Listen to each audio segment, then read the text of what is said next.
Good morning, children. We are once again in the last part of the same chapter, that is D block elements. Under the D block elements, the first compound we would be studying is potassium dichromate.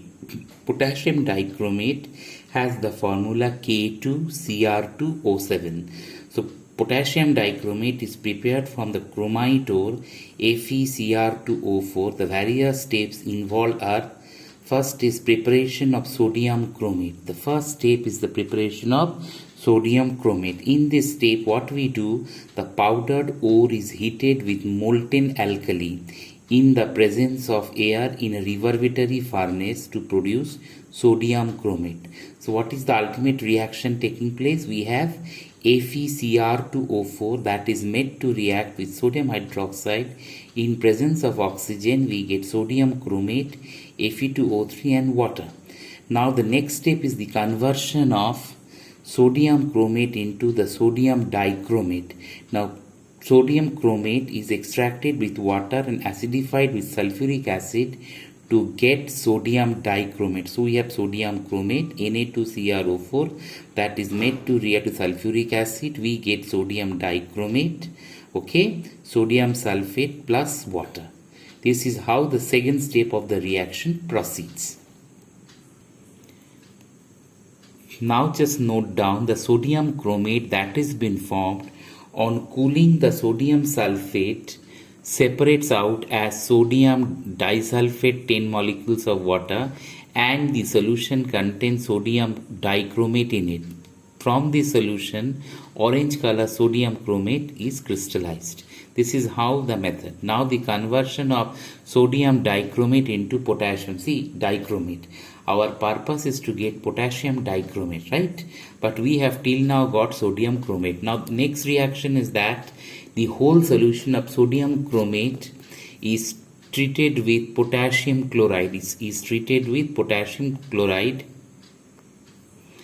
As you could see that the sodium chromate that is been obtained is made to react with KCl, and we get potassium chromate plus NaCl. So the sodium chloride, being less soluble, separates out and is removed by filtration.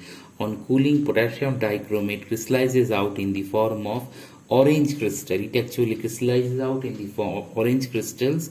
Potassium dichromate is fairly soluble in water. Potassium dichromate is fairly soluble in water. The structure of dichromate ion is shown in the figure. It consists of two tetrahedra sharing an oxygen atom. Just see the structure. Formula is the dichromate ion Cr2O7 minus 2. Here you can see that we have the chromium that is bonded with 3 oxygen. 3 oxygen, and one is the bridging oxygen. This bridging oxygen is actually forming the chromium oxygen chromium bond. So it consists of 2 tetrahedra. These are the 2 tetrahedra, and this tetrahedra is sharing an oxygen atom in the common corner with CrO-Cr bond angle of 126 degree. Bond angle is 126 degree, and you could see this bond length is 1.79 picometer, and this bond length is 160 picometer. This is how the structure look. Or if you want to represent it, we can represent the structure like this, that this is the structure of the dichromate ion, rather. Chromium, double bonded oxygen, double bond of single bond oxygen with a negative charge. Here also the same thing, chromium is bonded with double bonded oxygen on both the sides, and negative oxygen is there, and here we have the oxygen which is the bridging one between both the chromate ions, and as a result it forms the dichromate ion. Okay, this is how the structure of the chromate ion looks. I'm giving you 1 minute's time. If you want, you can copy it down.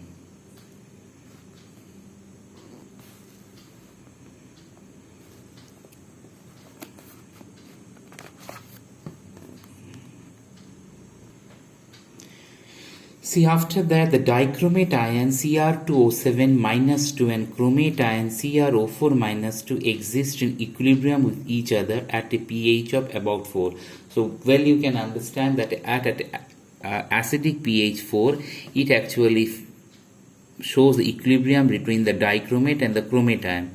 They are interconvertible by changing the pH. If you vary the pH, then what will happen? Chromate will get converted to dichromate, or dichromate will get converted into chromate.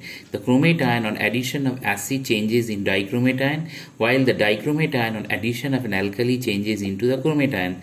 So ultimately, what is the reaction? We have the chromate ion whose color is yellow. That on adding acid in acidic medium, it changes to hydrogen chromate. That again acidic medium changes to dichromate ion. Now this dichromate ion on the opposite way, if you change the pH or maintain an alkaline pH, then that will again change dichromate to hydrogen chromate. Hydrogen chromate again in alkaline medium will get changed into the chromate ion. This is how the whole reaction takes place. So we can say ultimately that both this chromate and dichromate, they exist in equilibrium on a particular specific pH. As we go on changing the pH, what will happen? The chromate and the dichromate will get converted. Chromate will first of all get converted to hydrogen chromate. Hydrogen chromate will get converted to dichromate ion. In this way, the whole equilibrium exists. Okay. After that, children, we are going to discuss the properties of potassium dichromate. Potassium dichromate is an orange crystalline solid with a melting point of 670 Kelvin. Right? Second point is that it is appreciably soluble in hot water but is moderately soluble in cold water. Right? Next is action on heat. On heating, what happens? Potassium dichromate changes to potassium chromate, chromium oxide, and oxygen gas has been given out. Now, as you could see in potassium dichromate, the oxidation state of chromium is +6. In that case, it can easily be reduced, so it behaves as a oxidizing agent. So why is its oxidizing property? It acts as a strong oxidizing agent in acidic medium. So just check this reaction. We have potassium dichromate that is made to react with sulfuric acid. We get potassium sulfate, chromium sulfate, water, and oxygen. So here what we see, nascent oxygen comes out. Now this nascent oxygen actually helps to oxidize others, and thus potassium dichromate behaves as an excellent oxidizing agent.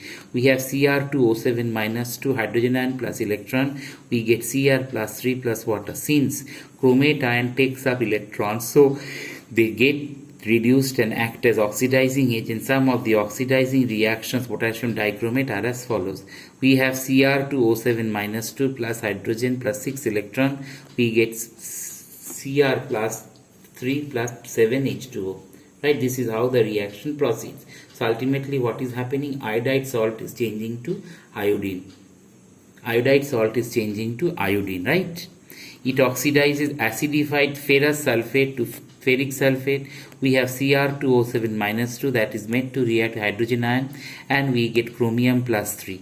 So these are the reaction that is oxidizes ferrous salts to ferric salt and itself get reduced to chromium plus 3. This is all about the oxidizing nature of potassium dichromate. This is all about the oxidizing nature of potassium dichromate. It oxidizes H2S to sulfur. As you could see that we have the chromate ion that is made to react hydrogen ion, and in presence of electron that changes to Cr plus 3. So that dichromate ion plus H2S plus hydrogen, it changes to chromium plus 3, sulfur plus water. This is how the reaction proceeds. Okay. Similarly, other reactions of potassium dichromate is as follows. See, another important property is that it oxidizes sulfides to sulfates. So as you could just see that we have the sulfite ion. This sulfite ion is made to react with potassium dichromate, having an excellent oxidizing behavior. It changes sulfite to that of sulfate. Similar way, the chloride will get oxidized to chlorine. So we have a chloride salt that is made to react with dichromate in presence of acidic medium. As we have told you, it changes the chloride ion to chlorine gas, Cr plus 3 plus water. It changes nitrite to nitrate. In the same way, we have a nitrite salt that is getting oxidized to that of the nitrate salt, chromium plus water.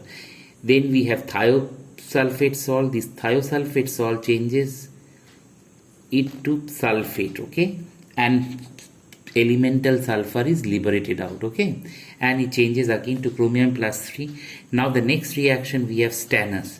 Now what is stannous? Stannous is Sn plus 2, that in presence of chromate ion it changes in acidic medium to stannite, Sn4, chromium plus 3 plus 7 molecules of water. Now next test we have is the chromyl chloride test. Chromyl chloride test, that is when any chloride is heated with K2Cr2O7, concentrated sulfuric acid, orange red fumes of chromyl chloride is been formed. As you could just see the reaction, we have K2Cr2O7 that is made to react with NaCl. In presence of sulfuric acid we get potassium hydrogen sulfate, right? Now the next reaction we have is with H2O2. As we know, H2O2 is also a very good oxidizing agent. Acidified solution of dichromate ion forms a deep blue color with H2O2 due to the formation of this specific compound, that is Cr2O7 plus H2O2 in acidic medium. We get CrO5 plus 5 water. The blue color fades away gradually due to the deposition of CrO5 into Cr plus 3 ion and oxygen. In this way, what we note down, that these are some of the reactions: the reaction with the chromyl chloride, the reaction with H2O2.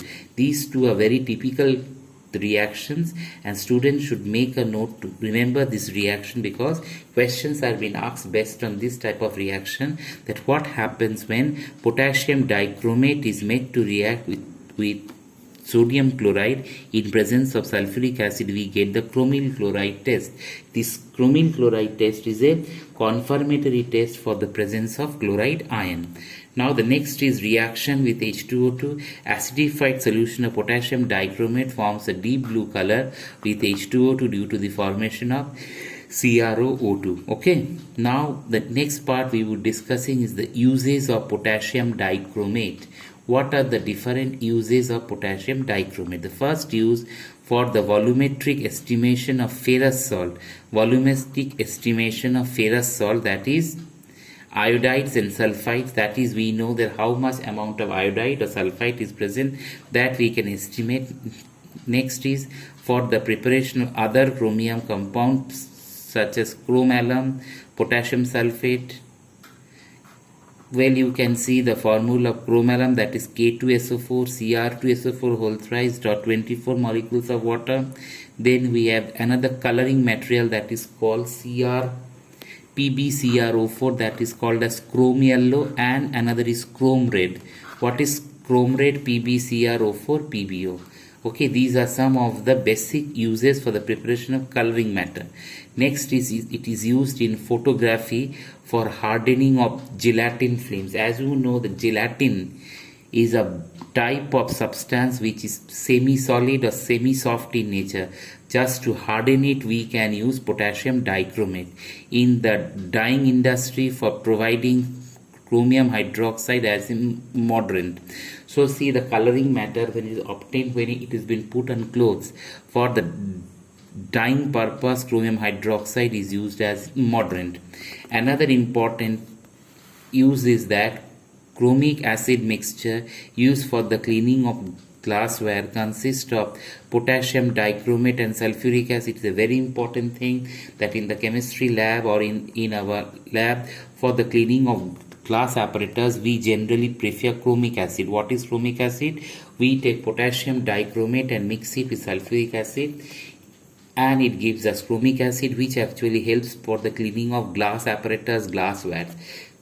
Now next use is potassium dichromate is used in the chrome and tanning in leather industry. Leather industry, for tanning it is also been used.